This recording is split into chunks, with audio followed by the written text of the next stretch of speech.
My office, yes, my rather messy office, but that's okay. So tell me a little bit about your background. You've got a really deep background it's directly relevant to everything you do now every day, right? I have been immersed in Plymouth history. It seems like centuries, but it's been most of my adult career. And I started as a high school kid, getting a job at Plymouth Plantation, as the institution was known at the time. It's now Plymouth Patuxent Museum.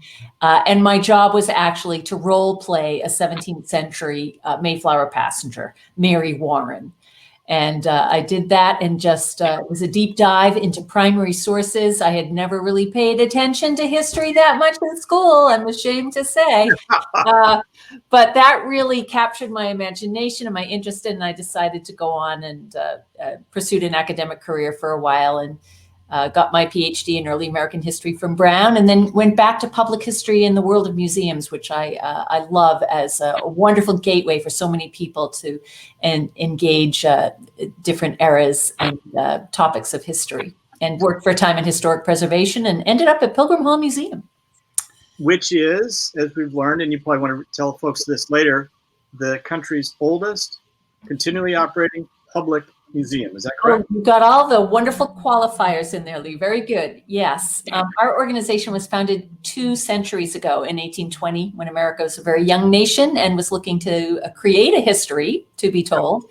And the first order of business for my society, called the Pilgrim Society, was to actually build a museum. And Pilgrim Hall Museum has had its doors open for 196 years, with the exception of most of 2020, when we had to close down. But we have managed to get the doors open just for a brief fall season this Thanksgiving time. Well, that's great. This is your Christmas season, as it were, if you're a retailer, right? This is the time of year everyone wants to come. Well, this is great. I really enjoyed the tour that we did when we did a history camp tour, kind of a history camp behind the scenes tour. Really, really fascinating. So I'm Lee Wright. I'm the founder of History Camp. I'm near Boston, and with me in Virginia is... Hi, I'm Carrie Lund. I'm the director of the Pursuit of History, the nonprofit organization that is behind History Camp and America's Summer Road Trip. We're so glad you're joining us tonight. And we are excited to welcome Dr. Donna Curtin. She is the executive director of the Pilgrim Society and Pilgrim Hall Museum in Plymouth, Massachusetts.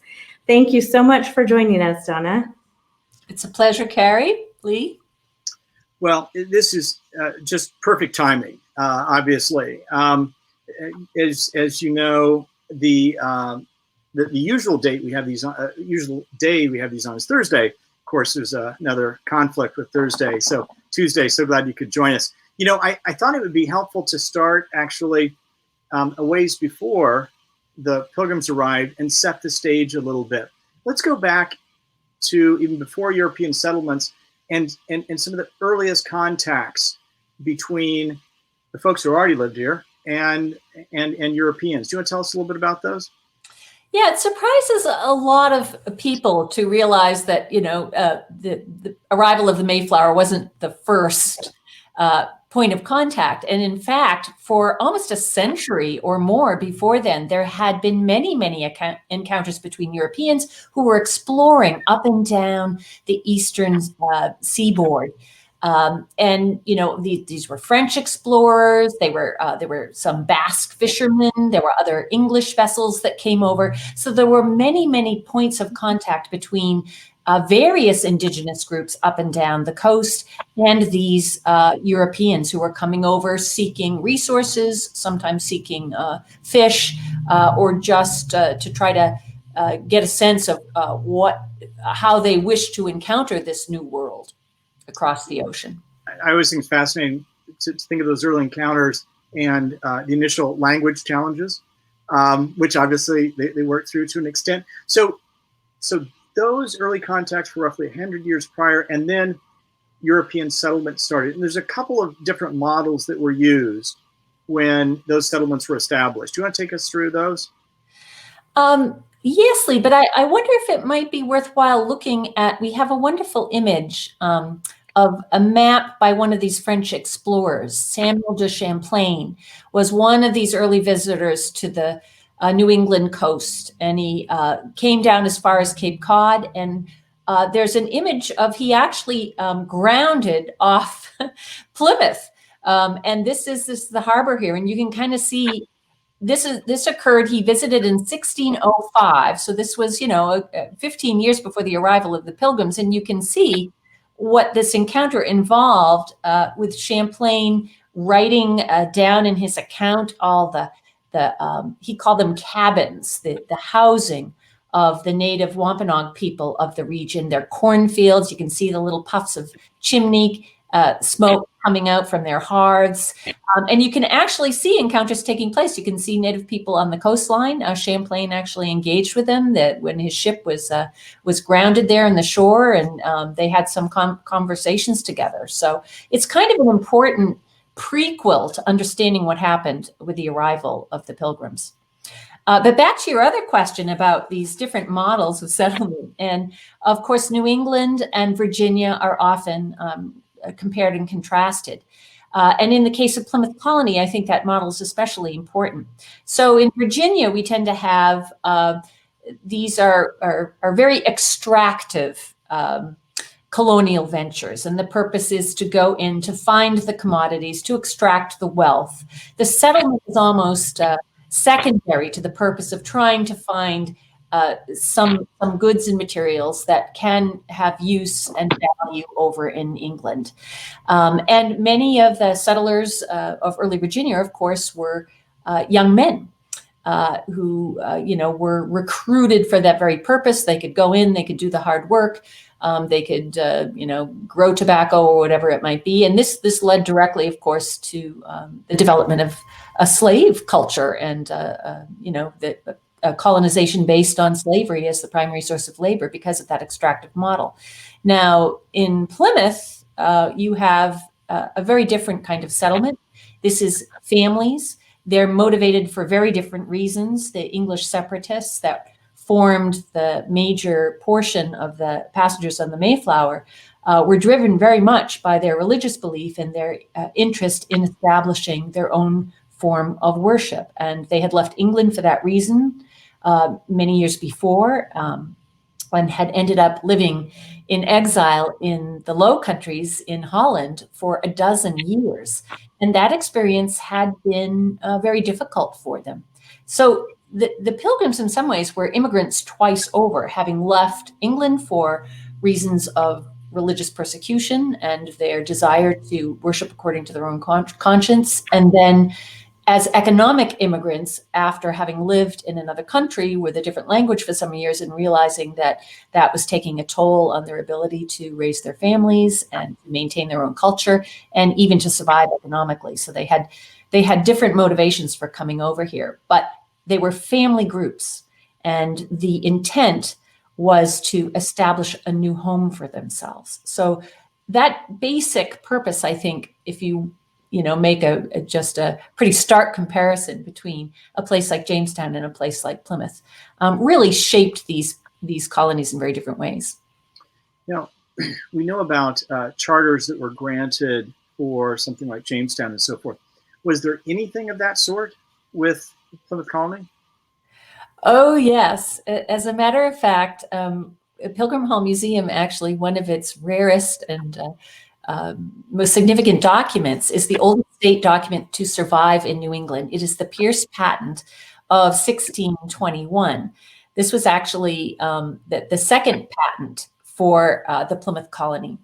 When the separatists had arranged their voyage and they had to get some financial backing and get investors, and other people had to join the venture to make it economically viable, their intent was to go into Northern Virginia. And they received a patent to establish a plantation, a settlement in Northern Virginia. And that would have been not what we think of as modern day Virginia, but up in the area of Hudson's River, upstate New York.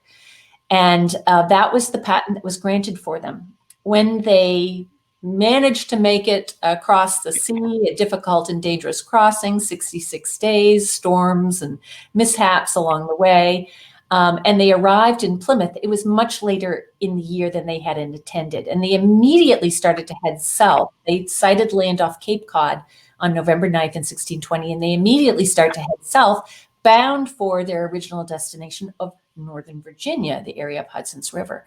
But there were storms, they encountered shoals, they knew it was very late in the season, and it was decided it would be best for them to turn back and anchor in at Cape Cod. And so their patent was not valid. Now they were looking for a place to settle that was outside the bounds of Virginia. And this is one of the wonderful moments of serendipity and irony, in a way, of the Pilgrim story, and that is that fact, they decided not to continue to Northern Virginia, led to the creation of a very significant document in American history called the Mayflower Compact, because immediately among this group of people, there was not complete agreement. And some of the company that had joined with this very tightly knit group of English separatists had very different ways of looking at things.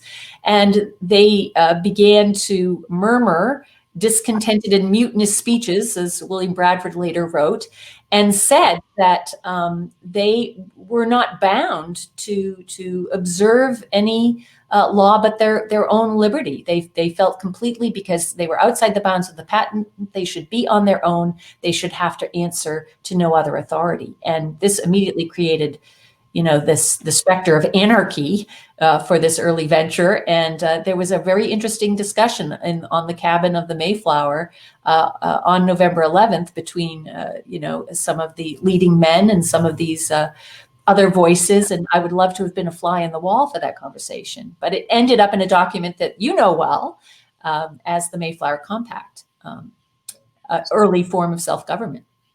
So let me also just put this in context a little bit. So we have Plymouth Colony. Just remind us the time relative to Jamestown, relative to New Amsterdam.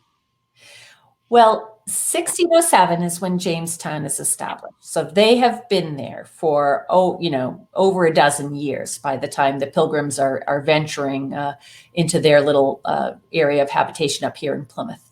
Now, the Dutch have been involved for a number of years with sending trading missions over to the area of modern-day New York, New Amsterdam, but they haven't established a permanent settlement.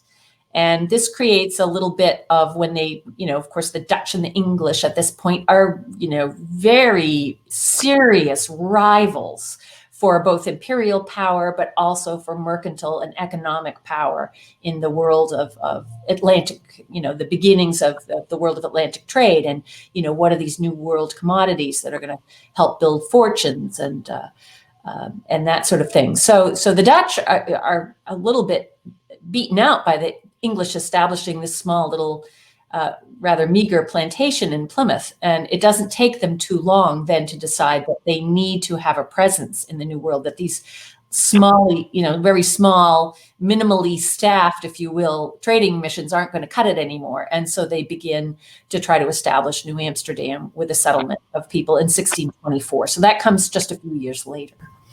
Let me ask one other question, and then let's talk about the first contact between the Pilgrims and their ultimate choice of where to settle. Do you think there were any reports from Jamestown that got back to England and ultimately Holland that would have been read by the folks who then decided to come to this new world?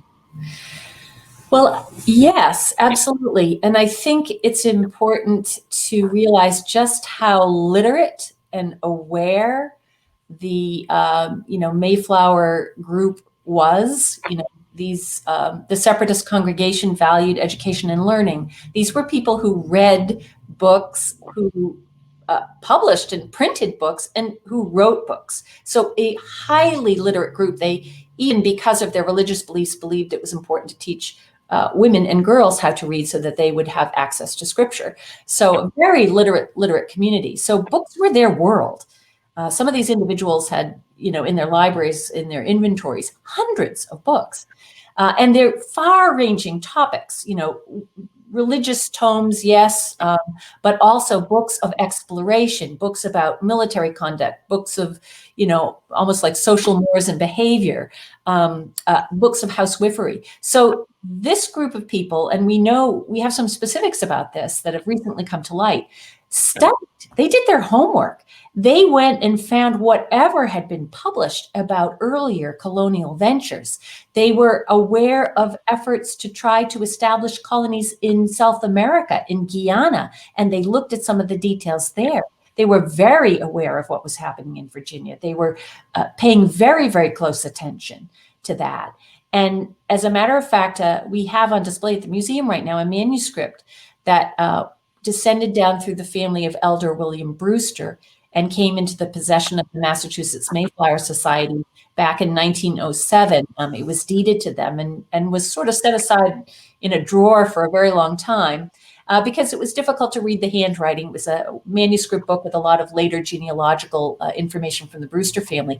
But just last year, a couple of scholars, Caleb Johnson, who is the preeminent scholar of Mayflower genealogy, and Simon Neal, have transcribed this manuscript and have published it as the Brewster Book manuscript. And it is the homework. It is the notes. They have identified these notes of being taken by Edward Winslow, who would have been in his 20s, perhaps starting as early as 1617. And he is writing down meticulous things like, going through all of these other printed and published sources to glean what would be useful for them in making this venture, things to bring, things to be aware of, other experiences. So absolutely, they had eyes wide open as to what else was going on in this time of settlement and colonization. That's fascinating. So they head down to Virginia, realize, no, we're going to not settle there, even that's where our patent is for. We're going to head to Cape Cod, correct? Yes, they had sighted land on Cape Cod, and that wasn't a mistake. People often say, well, they were way off course. But if you look at a map of the coast, you can see that Cape Cod sticks way out. It is a wonderful sort of marker for a mariner, for a sea captain to get his bearings from. And that's precisely what they describe in some of these early sources, that they sight land off the Cape, they head south, and then decide they're not going to make it. It's November, and they have to establish these families ashore, or they're not going to survive the winter. So they turn back into Cape Cod, and then begins a period where they need to figure out, where do we go from here? Do we stay on the Cape? Do we settle here? Do we look for another habitation further inland or further along the coast? And they decide to do a number of expeditions. They brought a vessel for the purpose. They brought a shallop. They had cut it in quarters and stowed it on the Mayflower, and they were trying to put that together. And so in the meantime, the first expedition they do is over land. That's a bit difficult for them. They're, these are farmers, and, they're ordinary farmers and laborers, and, people who worked in the cloth industries over in Holland during their time there, or fishmongers, or whatever kind of trade that they might have had. And they weren't, used to tromping over hill and dale through thick brush and trying to figure out where they were and what to look for. But they did have a couple of people who assisted them in this. Miles Standish was one. He was their military captain, chosen to be their military leader.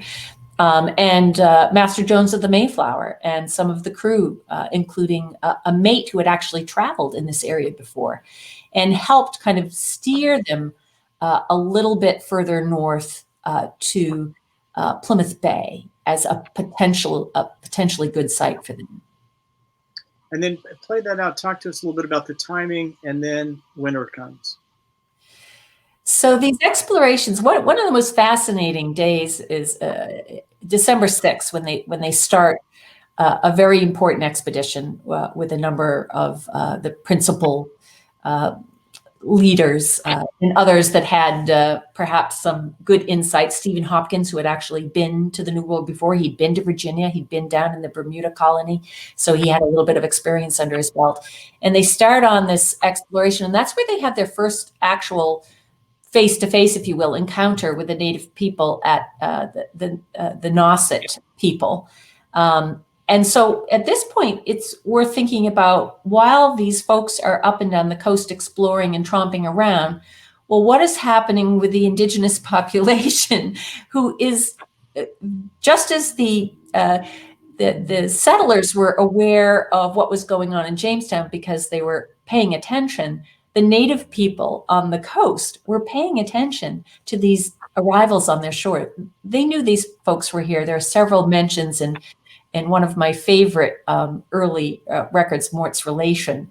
I think we actually have the title page of Mort's there. We might be able to bring up, because that's definitely a source I would want to point people to on all of what we're discussing, Lee. But Mort's Relation really gives you a blow-by-blow description of what happened from the time that they arrive on Cape Cod and they're starting, to go up and down the coast. And on this one exploring mission of theirs on December 6th, they're out for a number of days, and they bivouac at night. And in the mornings, some of them are eating their breakfast, and the others are kind of trying to pack up their gear on the shallop. And they hear a cry, and a group of native men with bows and arrows surround them, and there is an exchange of both musket fire and arrows, although it may have been more for show. It may have been a show of watchfulness and strength on the part of the native people, just to say, hey, we know you're here. And they probably had been aware that these folks had been exploring for a number of days, these newcomers, and had done some things that might have raised some suspicion and concern on the part of native people. They had visited, the English had visited some burial places. They had disturbed graves. They had dug up winter stores of corn and gone into houses that where stores were kept, and they had taken some things. And in the English accounts, they're very careful to say that they intended to repay them. Nobody was there, but they were going to make good on it. They knew they were stealing. They knew they were taking things. They were aware of that. But they did do these things, and to the native people, this would have seemed extremely unfriendly. And one of the other sort of backstories to this arrival in 1620 is that some years earlier, an English sea captain had visited the coast and tricked a number of men and boys, both of this area of Nauset on Cape Cod and also in the village of Patuxet, which was located right where the Plymouth colony would be established, on board their ship, took them across the ocean as captives, and brought them to Spain and tried to sell them into slavery. And, the fate of most of those men and boys is not known. One of them was named Squantum, and he was actually from the village of Patuxet, and has been recorded by history books. Many school children across the country know him as Squanto. But his story was really a terrific story of being ripped out of his homeland and trafficked as a human being. He managed to find his way into England. He befriended another English sea captain, Thomas Dermer, and ended up finding his way back over to New England a year before the Pilgrims arrived. But for the Nauset Indians, seeing these people exploring their coast and going into their houses and taking their things and digging up their corn, they're going to be thinking of, hey, what happened a few years ago when people like this came with their muskets and took some of our children away, took some of our people and our children away. So it could have been a much more violent and bloody encounter. But that was the first encounter. And that was the same expedition that ended up, as they got back on the shallop after this encounter and continued on their exploration, that brought them into Plymouth Harbor with the assistance of that mate on the Mayflower who had been in the area before. And then they come to Plymouth Harbor, and how much time do they have before it gets really cold, snow, really difficult to be off the ship? There are many instances in the book Mort's Relation that talk about the need for them to have to wade from their vessel when they're coming and going ashore, and how freezing it is. And sometimes they're up to their thighs in the ocean water in November. Just imagine, this is November now. If you're here in New England, just go out to that ocean and plunge in with your clothing and your boots on and spend a few minutes out there. And hypothermia is going to be on your mind, the next thing. So they're going back and forth in these very difficult conditions. And they begin to get sick. There's coughing, there's illness, they're getting chilled. So that's the start of it, these explorations and the landing also of this first group of explorers in early December in 1620, as they come into Plymouth Harbor with the cold and the sleeting snow so bad that it's freezing into coats of ice on their clothing. And they actually come into Plymouth Harbor. It's kind of an exciting story there. They come in and it's getting dark and it's getting stormy. There's a gale blowing, and the mate all of a sudden is not sure of where he is. He thinks he's heading them into the right way, but it's so dark and stormy that he cries out that he's mistaken, and they're going to crash. And they pretty much crash on the island out in Plymouth Harbor. And when they wake up the next morning, they get their bearings and realize they've missed the mainland, but there they are on the shore of this island where they've spent a very sleepless night, freezing cold night. And there's the Sabbath day, and they have their day of worship and rest. And the next day they come ashore into what will become the village of Plymouth. Well, take us through then their effort to establish that the structures, the infrastructure we might call it today, and how they provided for themselves in terms of food and so forth, and what the relations were during those first days and weeks between them and the people that already lived there. Well, the native people did not approach them in Plymouth until the spring. And so we have this very interesting first winter experience where after the exploring party arrives, they send back word. The Mayflower, the ship, arrives and moves down to Plymouth Harbor. And now they're starting the actual work of establishing a colony and settling.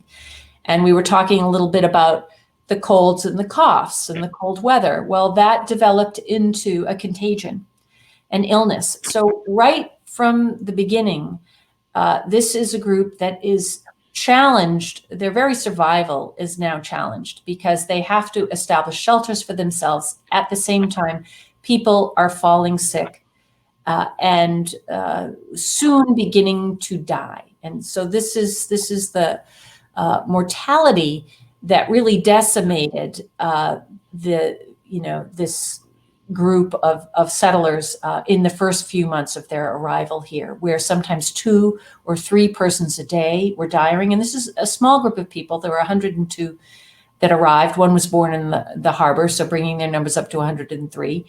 But very soon they are beginning to perish. And it's very interesting if we look at this mortality that goes on between, starting right from the time they arrive in Plymouth, really right through until March and April, when the illness lifts.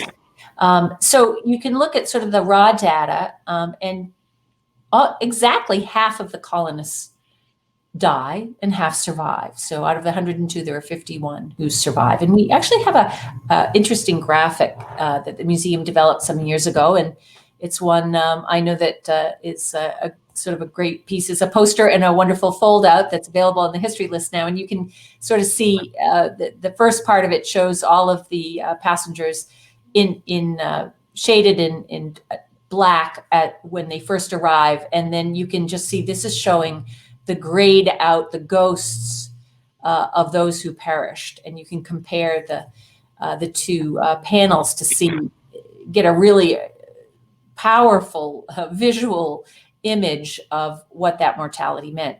But it's interesting if we break it down a little bit, because it's not even across the board. Half the colonists die over that first winter, but the greatest mortality is suffered by the adult women. It depends on how you count them. If you count like teenagers as adults, as we probably would do, or as children, but about 78% of women did not survive. They succumbed at a greater rate than the adult men. The individuals who survived at the most favorable rate were the children. So I'm trying to think what the numbers are. I think it's almost 80% of the girls survive, and about a little over 60% of the boys survive. So how do we interpret these numbers? I know we've had some discussions here at the museum about these very interesting statistics. And one of the theories that has been proposed is that the women are the principal caretakers of the family. And they are taking care of their children in particular. So the children are surviving at a better rate, and the women are taking the harder hit and dying. It's not clear now. We're living through our own pandemic moment. We're seeing the demographics play out, and age is a factor in how these illnesses can affect people, and children may have greater immunity. So that may be a mistaken interpretation, but it's interesting to realize that it also affected, how the colony, what happened with this colony, because when you have these families now being hit by this illness, and some children are orphaned. There are 5 teenage girls who travel in the Mayflower. 4 of them end up losing the adults in their household, either their parents or their guardians, and they're left alone in this strange place. And they have absolutely no, point of comparison for where they are at in what they see as a wilderness. To the indigenous people, it's their homelands that they're very familiar with. But to the English, it is, it is frightening. It is woods. It is things, wildness that they're not accustomed to. And that must have been terrifying for these families, and especially for the children who survived after losing parents and relatives and loved ones. You mentioned that graphic. It is probably one of the most powerful graphics I've seen of a depiction of historical events, because it's not just the individuals, but they're grouped by family. You get a sense, kind of immediately a sense of age, family units, ages noted, names. It is really incredible. Now there's at least one family, as I recall, who all the members survive. There are two. Okay. 2 families do not lose any members of their household whatsoever. And it's interesting that these 2 families were not part of the English separatist congregation. They were both families that were brought into the adventure as so-called strangers by the investors to try to, have a stronger group of people coming over. I mean, you had to have that human capital to establish a colony. You had to have enough bodies on the ground because it was dangerous and there was loss. You had to have enough people that could survive and carry on. So these 2 families from outside the separatist community, one was the family of Stephen Hopkins. Very interesting. They came out of London. There was a history of having a brew house in the Hopkins previous ventures, but Stephen Hopkins himself, it was a fascinating person who had obviously been thinking of seeking his fortune outside of England for some time, because he had been involved in a couple of different ventures, including trying to make it down to Virginia and ending up getting shipwrecked on Bermuda for a time, and having just some remarkable experiences. And then the Billington family. And John Billington and his wife Eleanor also had been recruited through London. We're not exactly 100% sure of their origins. It seems like she might have been from the Lincolnshire area. But anyway, they come in and join the Mayflower group through these London entrepreneurs who are trying to make it successful. And they're very different. They don't seem to fit in very well. John Billington is outspoken. He's one of these who may have made some of these discontented speeches that led to the Mayflower Compact. He certainly on later occasions was known to have spoken in a very aggressive way against some of the colonial leaders. William Bradford was not a fan of John Billington. And the children of this household, there are 2 young boys, teenage years, John and Francis, and they're getting into all kinds of scrapes. And we can read about their misadventures in Mort's relation. It's John Billington is lighting off squibs and little firecrackers and shooting off his father's musket, and the cabin of the Mayflower where there's gunpowder stored nearby and causing a fire and almost blowing everybody to kingdom come, and or getting lost when they get ashore, and one of the boys gets taken up. He ends up wandering 20 miles. He ends up down at the area of the first encounter with the Nauset people, and they find him and take him in. And boy, now they've got something to negotiate. They've got this English lad who's wandered into their midst, and they treat him very kindly. And it becomes a point of a diplomatic connection that gets made between Plymouth Colony and the people down in Nauset. But anyway, so those two families don't lose a single member. Everyone else, some families die entire, but everyone else has suffered some form of loss by the time spring comes. They're weak in the spring. Yeah. That's I kind of ask it in the positive way, the two that survive, but that's the thing to observe, right? Every other family. So, do you think the reason that these two families survived is because perhaps did they not interact as much with the others? One asked that, but at the same time, there weren't that many people. You're gonna. I mean, you've got to interact to just, get carry on with surviving in the wilderness. Well, I think that is a good way to really think about how Plymouth Colony as a whole survives. And there is a very strong sense of community that develops. I mean, even when we look at the Mayflower Compact, we can see language in there that suggests, no, we need to covenant and combine together. We need to think about the better ordering and preservation of this venture. We need community was something that was, tremendously important to the greatest leader that the colony developed, which was William Bradford. He was still sort of the apprentice in a way of Governor John Carver at this period of time when people were dying. But he does become the second governor of Plymouth Colony and its longest lasting governor. And that sense of community is something that he carries throughout his life. And it is always trying to keep this group of people together. So that was really essential to them. So to what degree could a family separate themselves? It seems rather unlikely. They were working the land for those first few years in common. Each one was given a house lot to build their homes, but single men were farmed out to be with other families. So there's a lot of interaction and engagement between these people. There's really no way of avoiding that. And as you were saying, this is a small community, and you really can't isolate yourself. It's not a recipe for survival. Yeah. So, to what extent did the Wampanoag provide any sort of either food or other sort of support that first winter? As I understood, you're saying there was no contact at that point. Is that correct? There was no contact. There were a few sightings in the distance by the English of native people. They would see smoke from their fires, so they knew that they were in inhabited territory. As much as in their records they will often refer to this as an unpeopled area. And of course, where they landed in Plymouth was the site of Patuxet, and this was a village that had been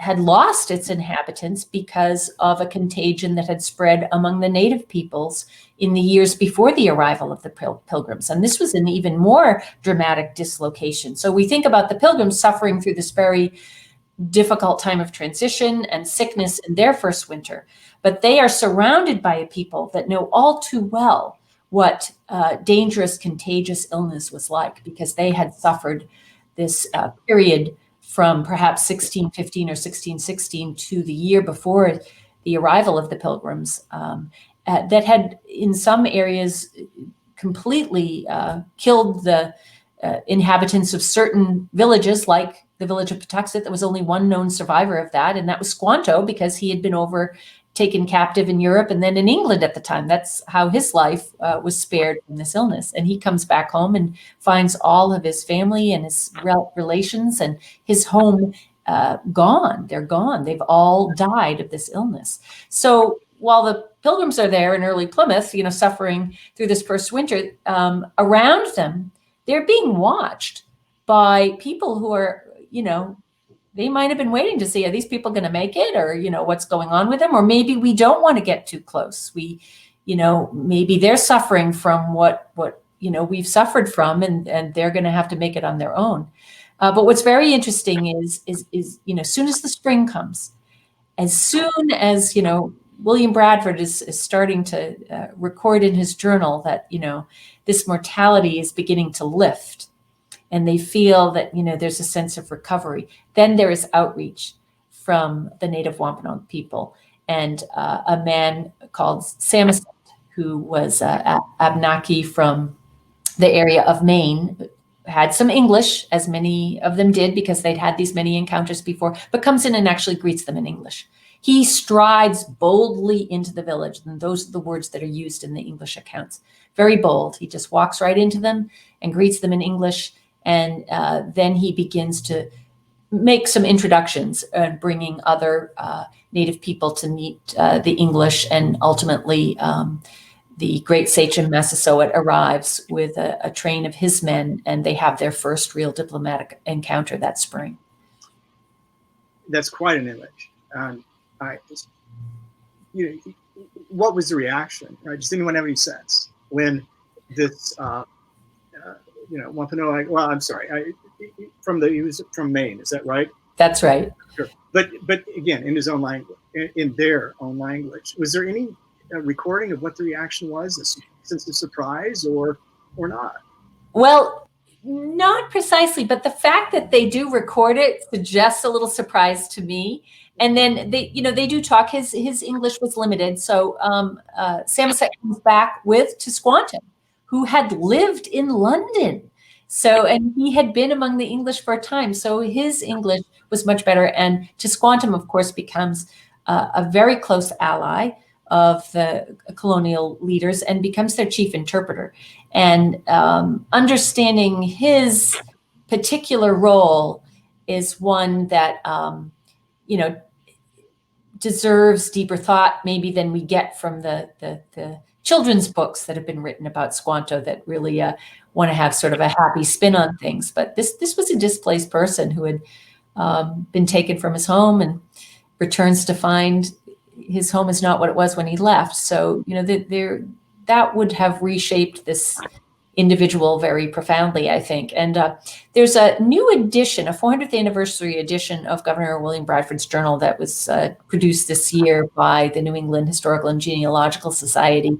And there's a wonderful foreword to it by Mashpee Wampanoag researcher and educator Paula Peters. And she writes, very movingly about Squantum and, what his role was and what these experiences were like, and how he really was, like a man without a country. He was displaced, even returning to his own homelands. And so he bonds with the English, and it's just a troubling thing. He's going to be between these two cultures for the rest of his days, which are brief. He ends up dying in 1622. He doesn't survive long. So. Well, this is fascinating. Take us to the first Thanksgiving.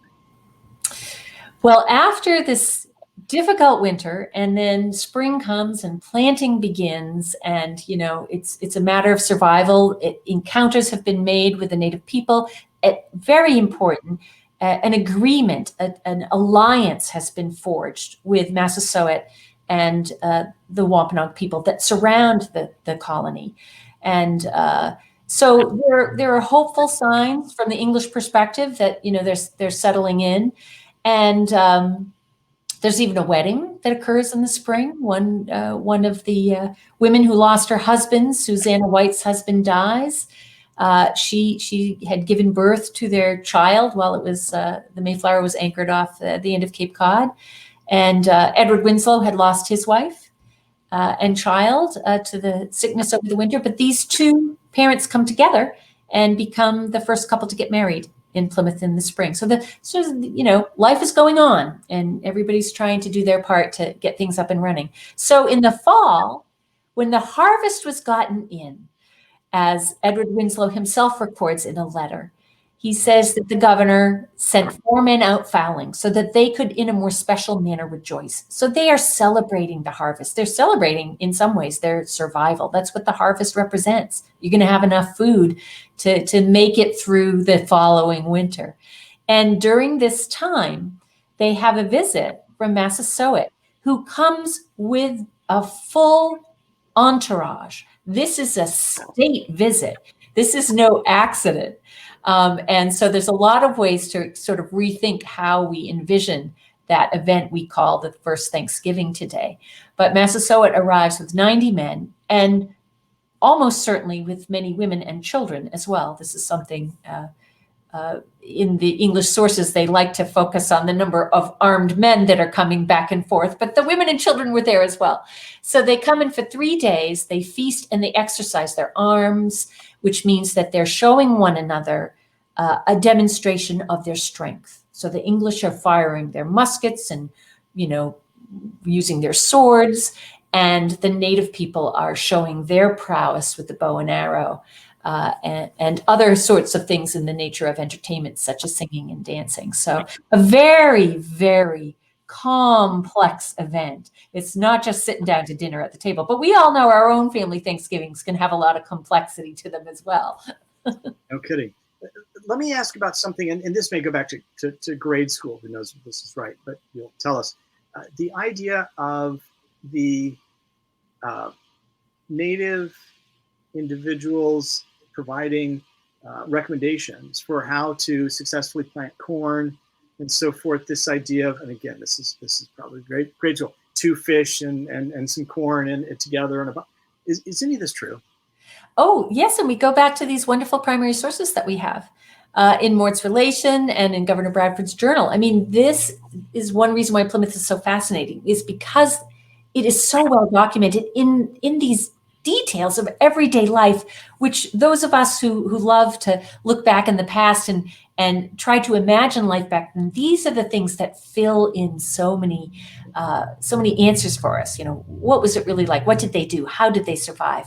So we do find that Squantum indeed was very essential to the English colonists because he helped them understand how best to plant successfully.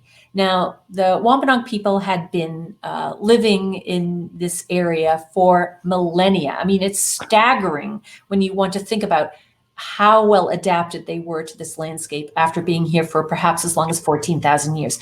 They knew how to grow things in this, in the soil, the rocky soil of New England. And so this idea of companion planting was something that was a well-established part of native culture, and Squantum was communicated that to the Pilgrims, that you should, pardon me, I got a little street noise going on here in downtown Plymouth, but so you plant your corn and beans together, you use fish as a fertilizer.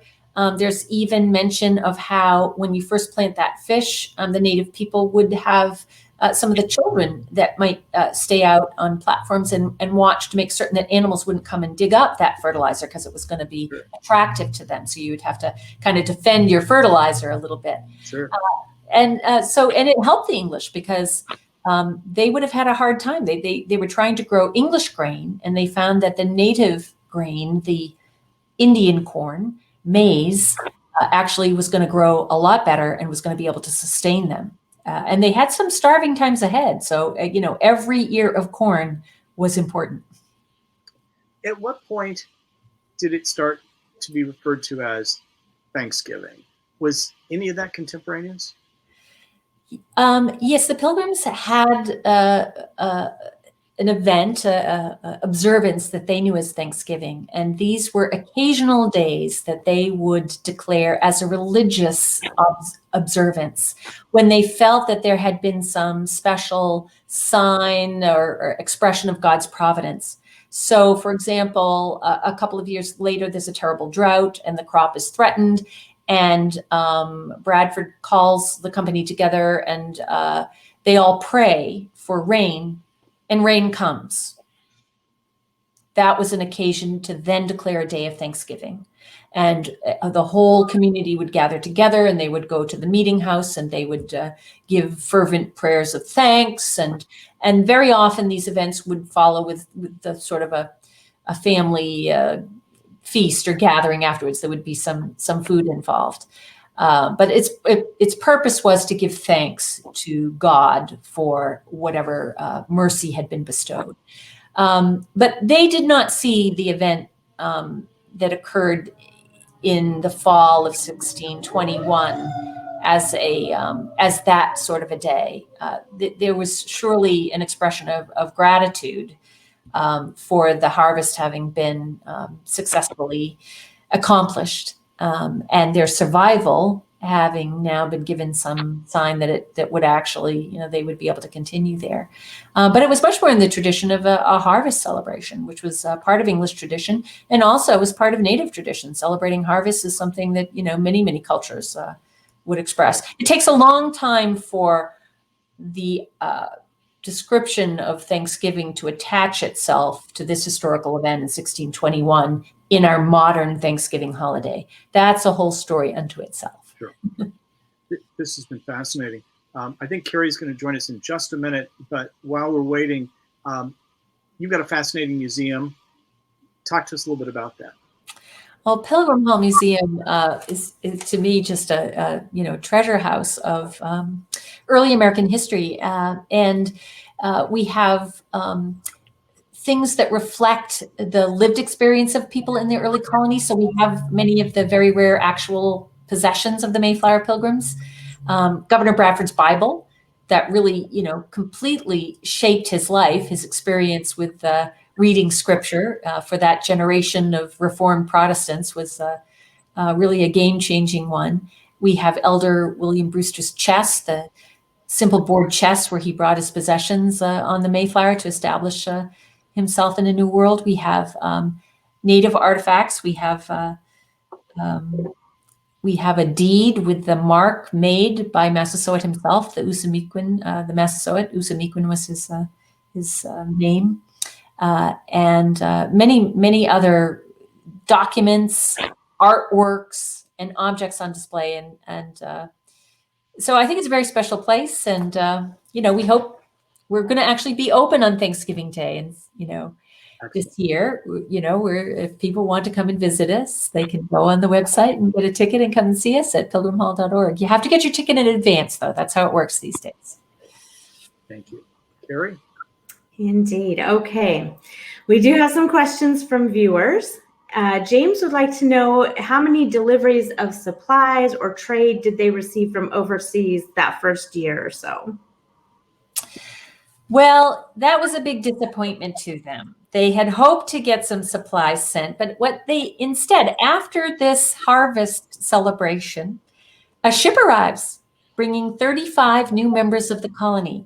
But as William Bradford says very eloquently, I think, they had not a biscuit cake among them. So they come without provisions. So boy, they just brought that harvest in, and now they've got to stretch it 35 more mouths. And it was, you can read between Bradford's lines. This was a blow.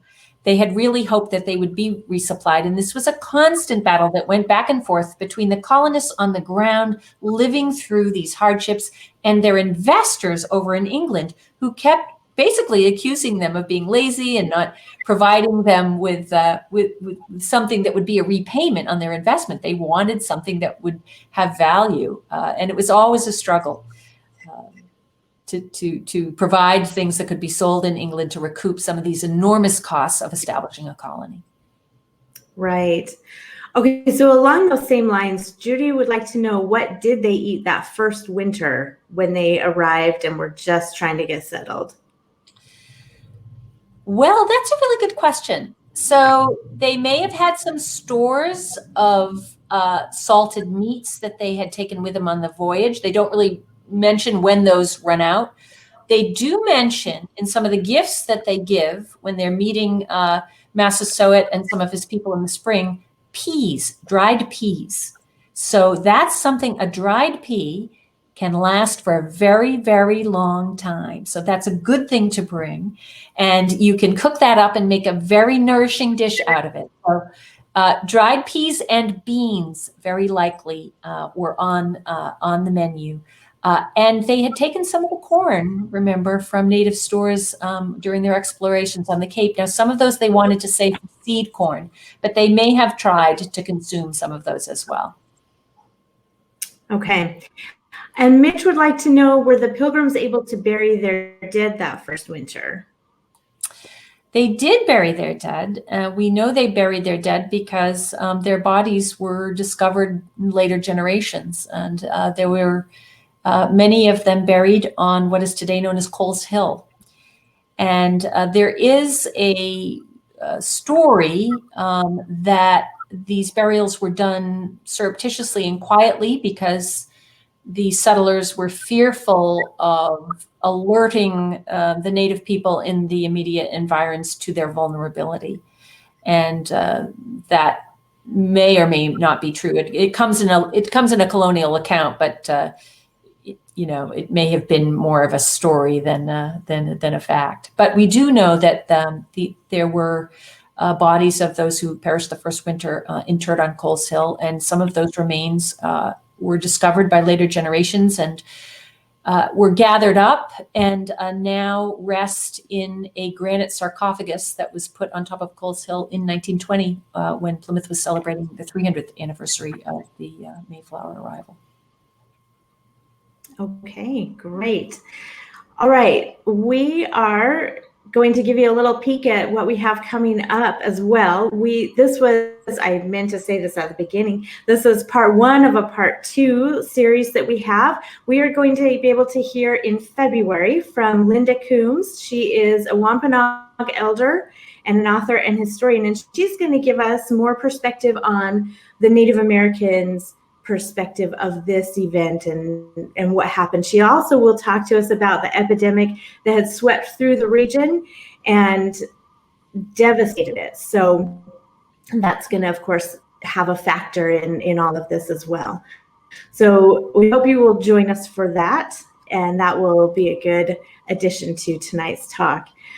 This has been fascinating. There's always so much more to unpack. We wish we could just keep going with this. So, Lee, did you want to talk about our Winter History Camp series? I do. So this has been fabulous. We're going to, on December 1, announce our winter series, which will take us through January, February, March, a wide variety of topics with fascinating discussions like tonight. So December 1, we'll make the announcement. Down below is a link to subscribe to the newsletter and alerts to find out about that. As I said earlier, these usually take place on Thursday. Next week, we'll be back Thursday night at 8 p.m. And Carrie, who's our speaker next week? Next week, we'll be speaking with Craig Nelson about Pearl Harbor. So that will be a totally different topic, but it will be interesting. We'll be wrapping up this year with Pearl Harbor. Then we're going to talk about the Spanish flu of 1918. And the last one in December will be a Cold War espionage operation. So we've got some different topics and lots of good stuff coming your way. And just to give you a little bit of a peek at the topics for the upcoming winter, we have the Great Society, we have the War of 1812, Benedict Arnold, Teddy Roosevelt, slavery, World War II. We've got lots of good stuff in there. So we hope that you will join us.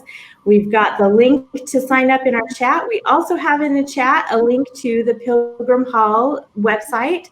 So go and check that out. If you're in the area, go online, look for tickets so you can go and visit this museum and learn so much more there. Thank you so much for joining us tonight. And Donna, thank you for your time. And this has just been really fantastic. Thank you. Good night, everyone. And I started in 1974 in an internship program at the Boston Children's Museum, which was for about a year. And from there, I went to Plymouth Plantation and worked in the Wampanoag program. It wasn't called that back in those days, but for practical purposes, that's what it was. And I worked there for a total of 30 years. I actually left Plymouth in 84, from 75 to 84, went back to Children's Museum. And then in 88, I was working in both places part-time up until 1996. And I worked at the plantation up until 2010. And after that, I worked for 9 years at the Aquinnah Cultural Center, which is a small house museum in Aquinnah, with my own tribe. And I commuted over there, which was an experience in itself. So, and for people who are not familiar, tell us where that's located. Aquinnah is on Martha's Vineyard, and it is Aquinnah is the home of one of the remaining Wampanoag tribes in the state of Massachusetts. The three historic tribes are Mashpee, which is the largest community on Cape Cod. Aquinnah is the second largest, and then Herring Pond in South Plymouth. Okay. Very good. Well, thank you. I'm Lee Wright. I'm the founder of History Camp. And with me this evening from Virginia is... Hi, I'm Carrie Lund, the director of the Pursuit of History. That's the nonprofit that brings History Camp discussions to you each week. And we are excited to have with us tonight Linda Jeffers Coombs. She is a member of the Aquinnah, I probably just said that wrong, Aquinnah Wampanoag tribe on Martha's Vineyard. She has worked as a museum educator for 45 years in a wide variety of roles, including interpreter, artisan, and researcher, and has developed all aspects of many exhibits. She is the author of articles and children's stories about Wampanoag history and culture. Thank you so much for joining us tonight, Linda. Oh, well, thank you for having me. So I'm outside Boston. Linda, you're on the Cape? Yeah, I'm in Mashpee. I live in Mashpee. So, well, we had a really interesting discussion with Donna back in November, and we were excited then to be able to tell people that while we were learning about this, we were also going to be hearing from you in early 2021. So thank you. Why don't we go back, say 50 or 100 years prior to contact between Europe and the folks who are already living here? Well, if we go back 50 years prior to that, because there were ships coming over here for about 100 years before the Pilgrim settled in 1620. Okay, so when no one was coming here, the first recorded visitor we had was Giovanni Verrazzano in 1524. And so that's pretty early. And before that, I like to imagine what it was like when it was just, indigenous people living here, Wampanoag people and the other, tribal nations that were in the area. And we had 69 villages in our nation, all throughout southeastern Massachusetts, the Cape and the islands. And each village had its own sachem or leader.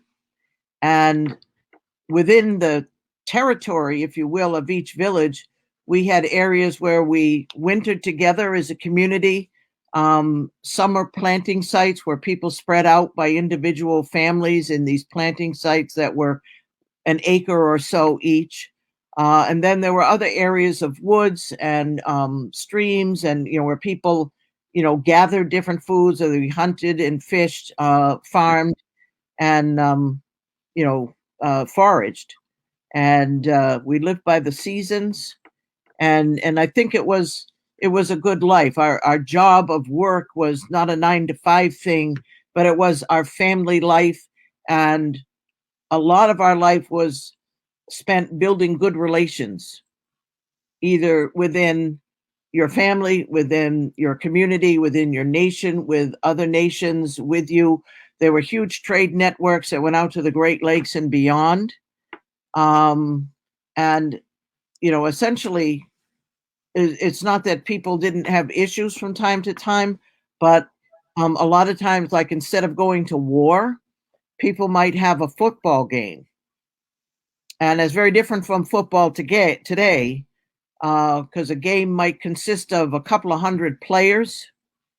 The goalposts might be a mile apart. They'd play down on the beaches. A game could last like several days because of the distance between the goals.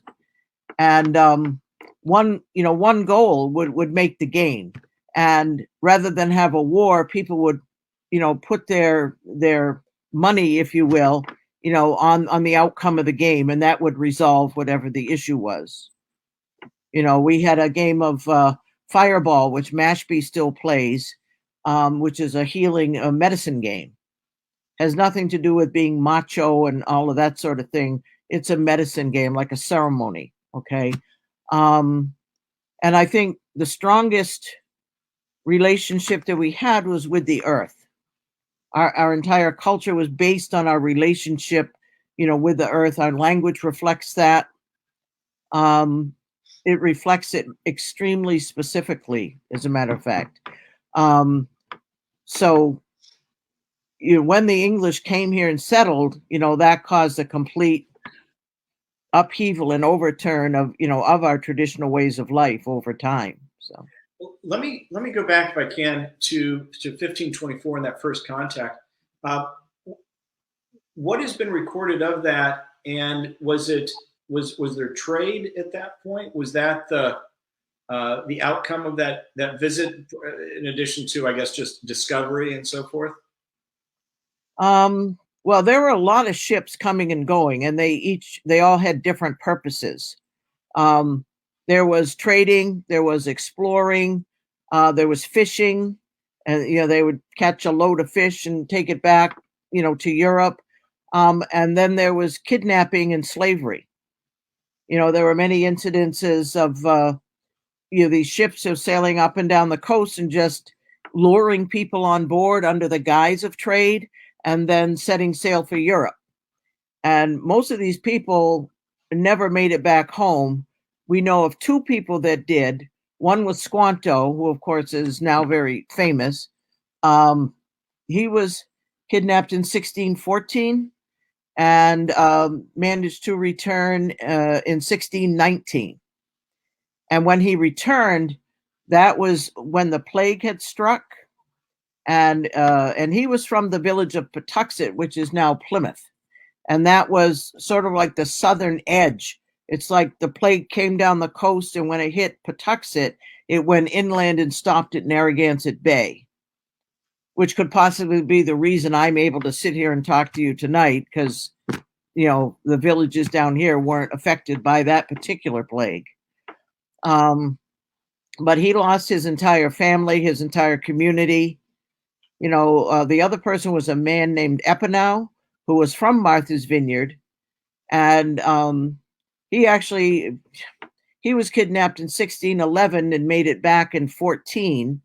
And he figured out what the English wanted more than anything in life, and that was gold. And he got them to believe that there was gold on the island of Nope or Martha's Vineyard.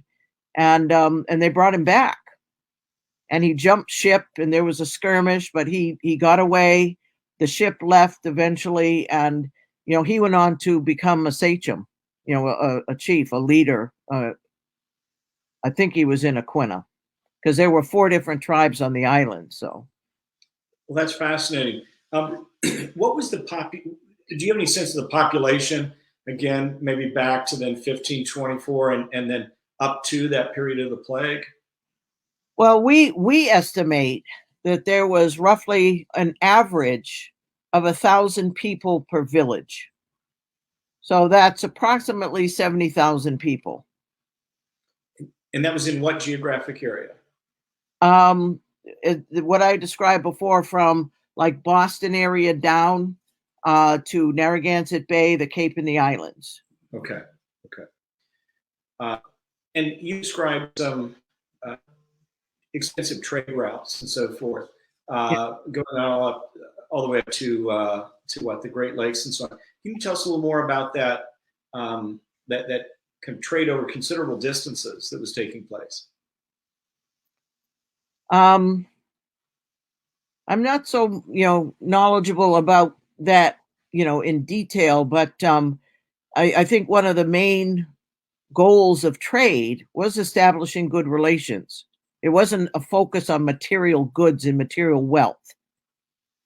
It was, trading, because that was a way of furnishing, things that were needed. So there was that element of it. But the whole idea of establishing good relations and keeping good relations going with people, was also very much a part of the whole trade system. And then during that time, from that initial contact to the arrival of the Pilgrims, in addition to the fishing taking place, was there an understanding of, there's something that's especially valuable that the Europeans valued that the Wampanoag had, that they would, as part of their voyage to this part of the country or this part of the world, trade for? And I guess I think here of things like furs and so forth. Well, yes, because when the English came here, their trip over here was sponsored, and they were obligated to pay it back. So it was a financial venture. You always hear about religious freedom and so on and so on. Well, it was much more than that.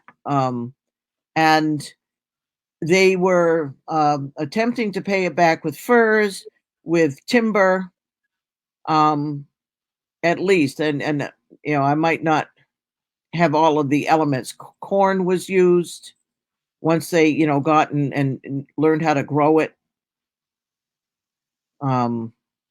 So yeah. And was there any settlement of any sort before the Pilgrims? Any temporary settlement or anything? Not in this area. Okay. Was, people were coming over, but they were going back. Okay. Yeah. And then take us then through the arrival of the Pilgrims and that period. Well, the plague hit in 1616 and lasted about 2 years. And it came from southern Maine. We know it was given to native people by European fishermen. And as it came down the coast, it affected 4 different nations, with the Wampanoag being the last one. And as I said, it sort of stopped when it hit the Plymouth area, went inland, and stopped at Narragansett Bay. So it struck right in the heart of Wampanoag country there, and wiped out entire villages. If we had 70,000 people, let's say, 50,000 got wiped out in that plague. It was unimaginable. I cannot imagine, living through an experience like that. And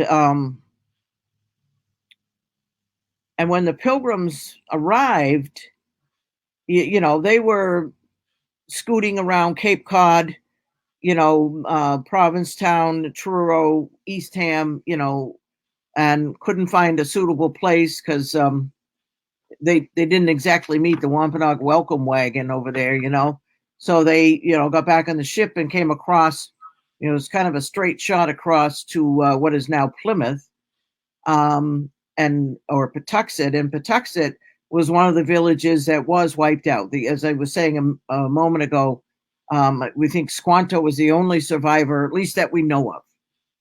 If anyone else survived, they would have left and gone to live in another village where people continued to live, And so they were literally walking in here amongst broken down houses and overgrown cornfields and bone. People got so sick so fast and died so quickly within a matter of a few days that there was no one to tend to the sick and no one to bury the dead. So there were just like bones all over the place, skeletons. And Squanto used to lead them north to, Maine on trading voyages, and they'd go for miles going up the coast and just see the same thing. Bones gleaming in the sun with the broken down houses and overgrown cornfields and all that sort of thing. So it was like we got hit with the plague, and then we got hit with settlement and subsequent colonization. And the plague is something that I don't think we've recovered from today, because Wampanoag people today number about 5,000 between all of us. So is there has there been any determination of what the plague was? well, I think the latest diagnosis is leptospirosis, which I'm not quite sure exactly what that is or what it does to the body, but Sure. Okay. it hit a group of people, whatever it was, hit a group of people that had no immunity to it. Right. Yeah, it is. When we think about that loss of life, the numbers are staggering. You also think about not just the families, but also the skills in a community, yeah. Right? You're losing the two people that do thus and such, right? So tell us about the first contact between the Pilgrims and the Wampanoag. Well, I guess that would be first encounter, other than kidnapping instances. Yeah. Actually, I'm sorry. I'm glad you mentioned that. Let's go back to that for just a minute. I meant to ask. So that took place over what time period? Do you have any sense of how many people were involved? In the first encounter thing? No, sorry. In the kidnapping that had taken place going after that? The voyage that Squanto was on took 27 people. But I think I don't have a figure in my mind, but it just seems like, there wasn't just a one or two ship thing with, a couple dozen people, that this was an ongoing, effort that, ended up taking, perhaps hundreds of people. And they were enslaved in England, is that right? England or in Spain. They were also, just trotted through the streets as novelties. Mm-hmm. We weren't seen as human, basically because we weren't Christian. No. So then the first contact, and that took place in Patuxent, is that right? If you're talking about first with the Pilgrims. Okay, yeah, no, that was on the other end of the Cape in Providence, now Provincetown, Mm-hmm. Truro, Eastham, because the Pilgrims ended up there in what is now Provincetown, and began, exploring the area. And at one point they saw a group of native people a little ways down the beach, and they tried to hail them, but the native people took off into the woods, and they found a grave and dug that up and took some of the stuff out of it, not the people, but the things they were buried with. They found a corn storage pit and took the corn, which was actually someone's corn for planting as well as for eating the following spring. They found a house that someone was still clearly living in, and they just went in and helped themselves to a lot of the household things that they found in there. And then they got down to what in Eastham, what is now known as First Encounter Beach. And there were maybe 12 or 13 men in the shallop, Englishmen. And when they pulled up on the shore, a group of Wampanoag men came out shooting arrows at them and, yelling and everything.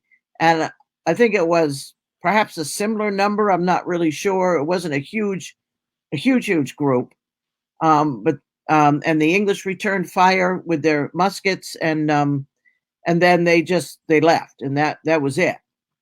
Nobody got hurt or anything, but the English just said, enough of this, we're out of here. So I guess given what both groups had experienced, there was perhaps no anticipation that this was actually going to be a settlement, but instead just another another ship coming? Well, that's what caused the response that they got at first encounter in Eastham, because all the ships that they had seen either brought disease, or were kidnapping people. So that time, they said, enough's enough, But when they settled at Plymouth, that was the first settlement in this area, and they settled in December, and it wasn't until March that any contact was made. It was the following spring. And by that time, they had built their first buildings and had gotten off the ship, to be able to live there, and were building more houses. And a man named Samoset walked into the village, and he was actually Abenaki from Maine. And it doesn't ever say, why a person who was not a Wampanoag went in there. But anyway, it was him, and he spoke some English by virtue of learning it through trading, and this sort of thing. And so he, Samoset made the initial contact with them and arranged for them later to meet Squanto and then Massasoit, and at that point Massasoit decided to develop an alliance with the English, basically an alliance of mutual protection. A lot of people like to say peace treaty, but that's like the stereotype from the 50s TV shows, and they weren't developing a peace treaty. They were developing an agreement of mutual alliance that if any Indian people or pirates or whoever it might be that might come in and try to harm either Massasoit's people or the English, that they would come to each other's aid, is the basic gist of that agreement. And how many individuals were in Massasoit's tribe? Massasoit was the sachem of the village of Poconoket. Okay. And that is where Warren and Bristol, Rhode Island are today. So that's like the very western edge of Wampanoag country. Mm-hmm. And how many were left, we don't know. Sure. But enough. And, and Massasoit was a person who was very well respected, very well loved, very highly thought of. And that's why we take an educated guess, why he was the one who was asked to come out and, deal with the English. Because, so many other villages had been wiped out with the sachems dying and this sort of thing, that, he got chosen for that particular job, Is there any sense of the realization or the impact of, here these folks are actually setting up their own village, and they appear to be intent on staying for a while. Any sense of, this is happening, and what should our response be, aside from the agreement for mutual defense? Well, not everybody agreed with Massasoit. There were other people and other sachems who were like, don't do that. This isn't going to end well. But that was the decision he made, and we can sit here and debate all day as to whether or not he should have or why he did it. But I mean, because it doesn't really say, it's not in the record. So I always, prefer to go with, he was making a decision. Number one, to make such an alliance with any group of people was a very, traditional native type of treating with someone. Okay. And Massasoit had an alliance of several villages, people of several villages and their sachems, in the event that the Narragansett should try to come across and, borrow some of our territory, given that we had just lost so many people, And, and once the situation with the Narragansett got resolved, that confederation, if you will, would also dissolve. They weren't permanent. They were fluid, as needed. And who knows? I mean, that Massasoit held up his end of the deal until he died in 1660. And, and other people, I mean, there's a lot that happened in those 40 years. Let's go through some of that. So from that, the initial visit in the spring, what were the relations like over the following months and few years in that early period? Well, everyone likes to, talk about the event that became known as the First Thanksgiving, which it was not, because it happened once and they had no plans for a second one, apparently, and it was 200 years later that event was named the First Thanksgiving. So a little premature on the part of the people that were actually there. But I think I think Massasoit thought he was doing the best thing he could do for his people, given the situation that they were in after this plague. Because all of these different villages were having to regroup, rebuild, reconfigure, try to restructure, what was left of our nation, and then you got these English coming in and plunking themselves down in the middle of it, if you will. And I think things were better when that first generation of English were there.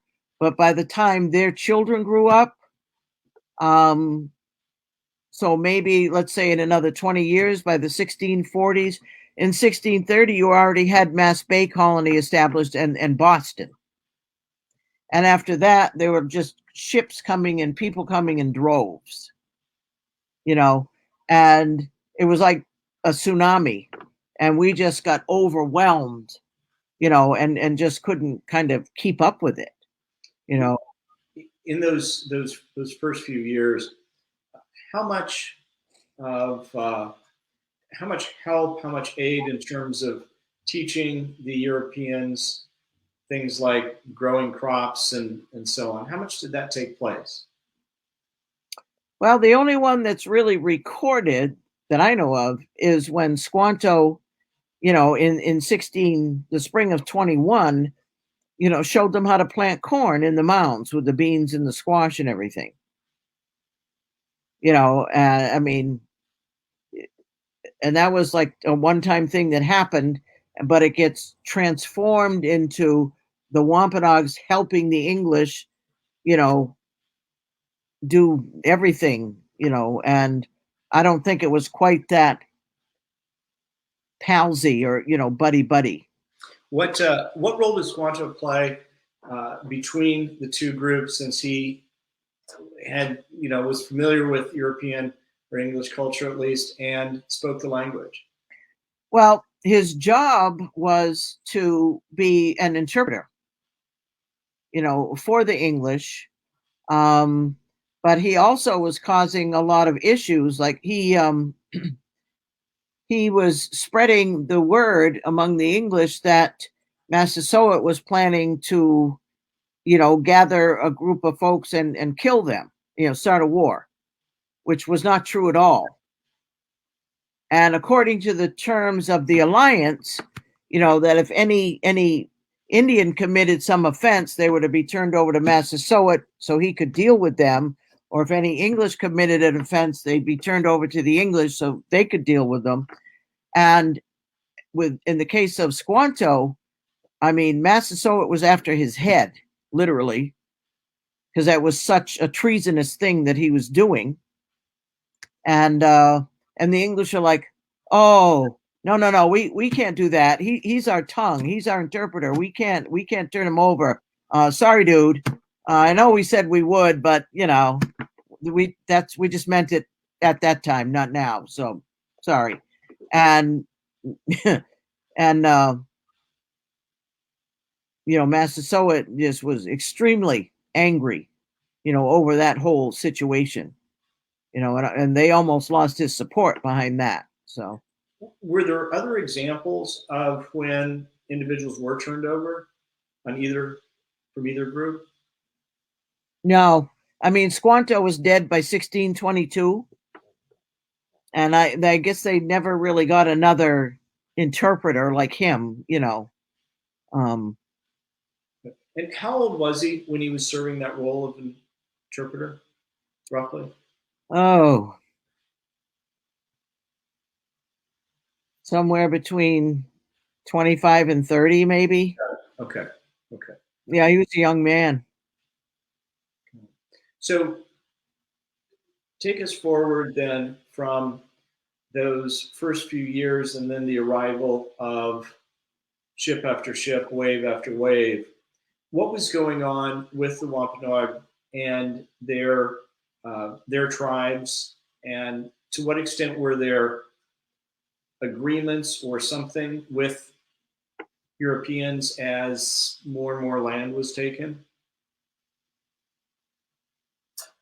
Well, it got to the point where, people, Wampanoag people, just the regular everyday folks were like, they want everything. And the English began writing deeds. They were the ones writing them, and then they'd have a native person put his mark on there. And I think, that's an area that I think needs a lot more research and delving into, because you would have instances of like one person selling huge amounts of land that encompassed 4 or 5 villages.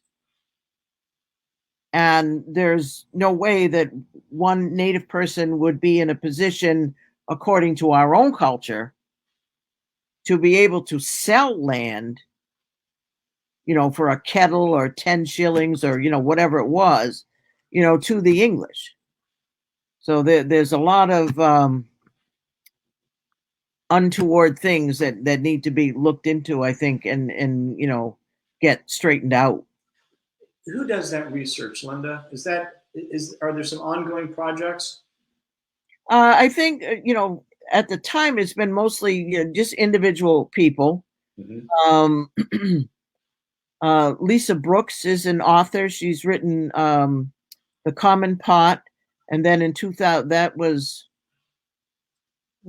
book is roughly 10 years old now, and in 2018 she published Our Beloved Kin, and there's some work around the deeds in those histories.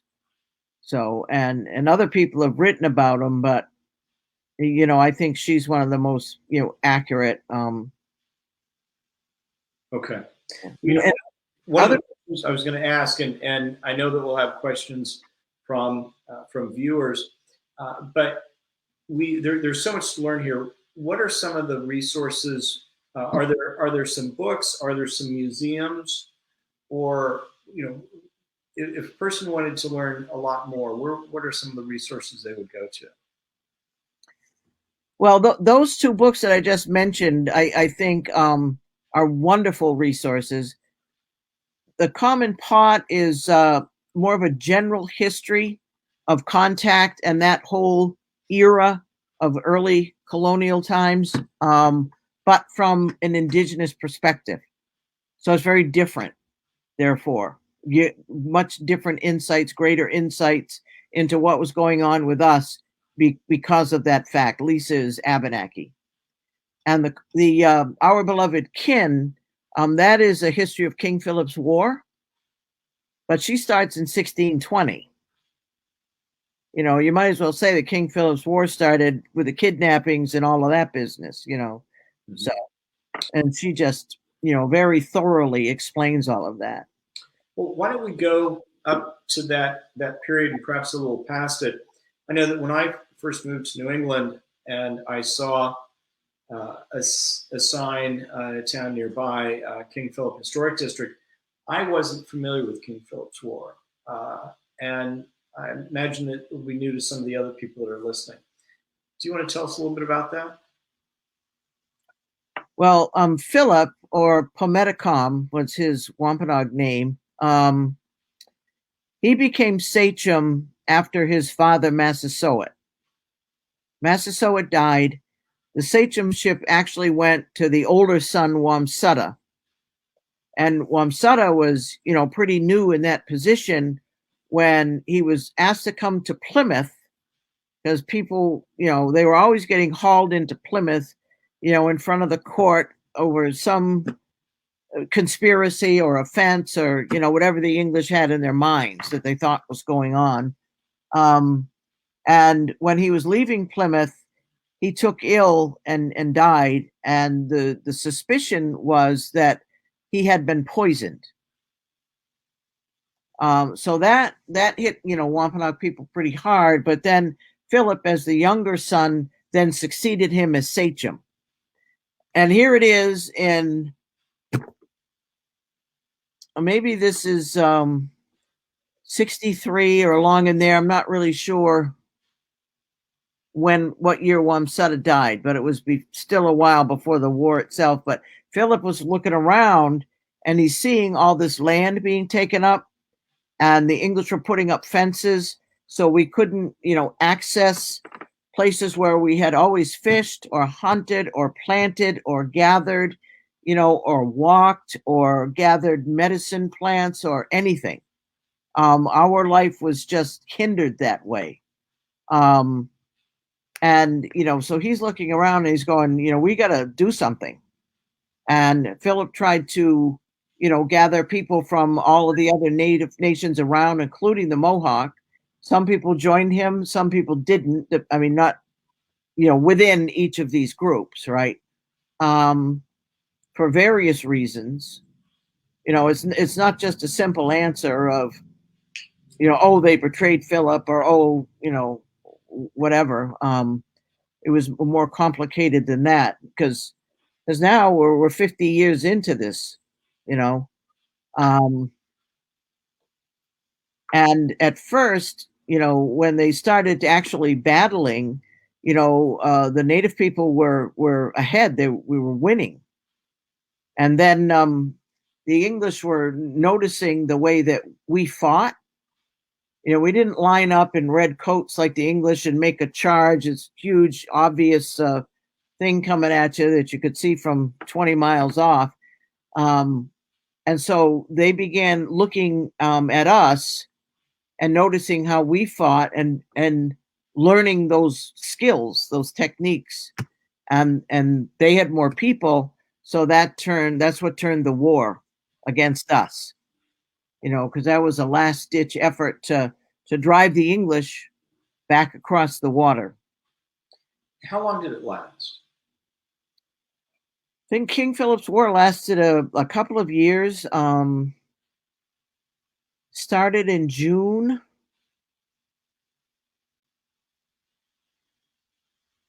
I'm trying to think if it was 74 or 75 that it started.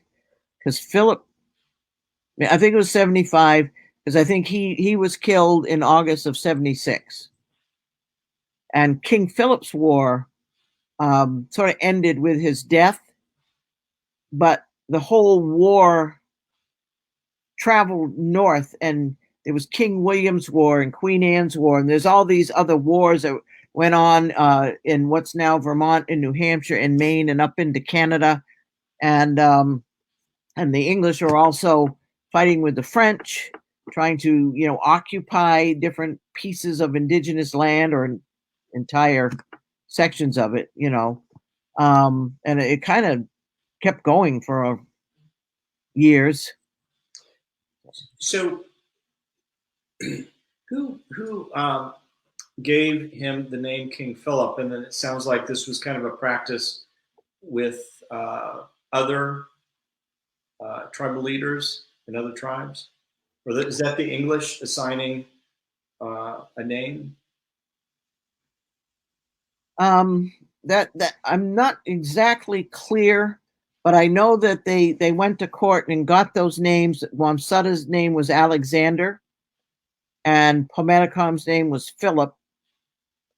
And that was a while before the war broke out and everything, and I'm not sure why that happened. Okay. Um, So you mentioned going to court and so forth. Once communities were established and so forth, what was the legal system and the interaction between the two groups? well, like I said, it just seemed like, Native people just had a revolving door in these courts, or might as well have, over one offense or another, whether it was a sachem having to come in or just a regular person from the community. There was always something, and it was all a form of colonization. A lot of time, an everyday person uh, may have gotten into debt. There was a system of debt that was imposed, and one way to resolve debt was to indenture yourself or your oldest child. And then if you got into a situation like that, your land could go up for grabs. So there's a lot of layers to it. Well, I've got one other question, and then we'll ask Carrie to join us. To what extent are there written records that can be researched and so forth? What is the source of some of the information of the history on the native side, the Wampanoag side? Well, there's a number of books that are called primary sources, and those are books that were written by the English or by the different explorers that came over, the Pilgrims, people in the 17th century who saw us and interacted with us at the time and then went home and wrote it down, whatever it was. And then there's secondary sources, which are written by people who've read the primary sources and took their own spin on it and, expanded on it or what have you, and wrote their book. But those are very, they can contain a lot of bias, a lot of misinformation, because the English that were writing them oftentimes just didn't understand what they were looking at with us. So they made different assumptions, so you have to kind of learn how to read these things and sort of, glean the wheat from the chaff and all that sort of thing. And not just take it literally, because they didn't understand our spiritual life, or for lack of a better term, our religion. They didn't understand our system of governance. They didn't understand the way that we use land at all. And so they were making assumptions and writing it down. And that's where a lot of stereotypes and things come from today. Well, thank you for the recommendation of those two books, which I think we've posted in the chat, and we'll have with this as an archive. Carrie, do you want to join us? And is there a question or two that you wanted to ask? Yes, we have a viewer who wanted to know what was Squanto's motivation for causing trouble between the English and the native tribes. Any idea? I know a lot of Wampanoag people want to think of him as like a traitor. I think that he lost his mind. First, he got kidnapped and was taken away for 5 years. There was a point when they actually brought him back to Labrador, and for some reason had to go back to Europe before they had a chance to bring him south to Patuxent. So I can't imagine what he was going through. Then when he finally does get to come home, everybody's dead and he's looking at bones. That would be tough. Yeah, so I think he just lost his last marble. Mm-hmm. That Definitely. might be no feeling. Okay, we have another question. Several indigenous men went to Harvard. Did any of them leave any written records?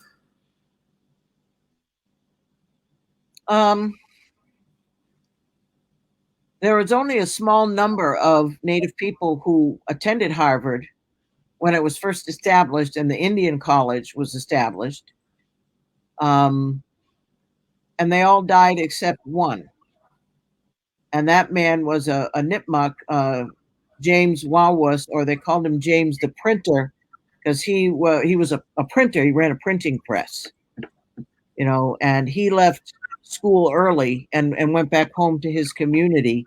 But the other people, there was Caleb Chisholm, who was from Maquina, who did graduate, but he died a year later of consumption from living in the city of Cambridge at that time in the 1660s. There was Joel Hyacoombs, who was also from the island, from Chappaquiddick, and he was actually a murder victim. He died a month before graduation, and he had completed all of his studies, but Harvard didn't give him his degree at that time because he didn't make it to graduation. But he did receive his degree posthumously in 2011, and it was given to the elder in the Coombs family, Bernard Coombs, at that time. Because we think the name Coombs, that's my name now. I married Coombs from Mashpee, but we think that name comes from Hyacoombs from Chappaquiddick. Okay, interesting. Okay, were the Wampanoag involved in the Pequot War, which involved Puritans and Pilgrims? The Pequot Yes. War.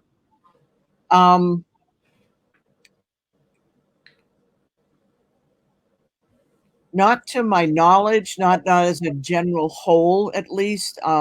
The English had Narragansett allies at that time, but even the Narragansett were just shocked at the way that the English, went after the Pequots and killed them, because they set the village on fire, and then when people went running out of it, was surrounded by a palisade, and that was burning. But when people were running out of the palisade, they were being shot. So, even the Narragansett were kind of standing back going, we didn't know all this was going to be happening, and like 800 people died at that time. Okay. It's an ugly history this country is founded on. Right. What is one thing you wish more non-Native people knew about local Native history? All of it. People, do not have a good understanding of what our traditional life was and how it worked and why it worked. Therefore, what our relationship with the land was. I think that's an extremely important thing, especially today, Mm-hmm. With global warming and climate change and all the rest of it. I think people need to have a better understanding of actual history. It's a tough history. It's awful. I've talked to many people, and it's like, oh, I was reading such and such, and I had to put it down. I couldn't read anymore because it's killing our ancestors. And it's like, well, if we can read it, so can other people. That is the history of this country. That is the history of this country, and that's what needs to be understood. It wasn't pilgrims and turkey and cranberry sauce and Indians and happily ever after. There's a lot of mythology that America is, shaking on, built on that shaky foundation. Right. Definitely, there is a lot of tough history that is difficult to read, but it gives us much more full picture and understanding of where we've come from and how we got here today. So, all right. Well, thank you. This has been very, very interesting. Thank you so much, Linda. Mm-hmm. We also want to thank the James and Edith Spain Foundation for supporting these History Camp discussions. And if you would like to find out how you can support those, you can visit thepursuitofhistory.org. Next week, we will be talking with Joyce Lee Malcolm, about the infamous traitor Benedict Arnold from the Revolutionary War. So please join us then. Thank you.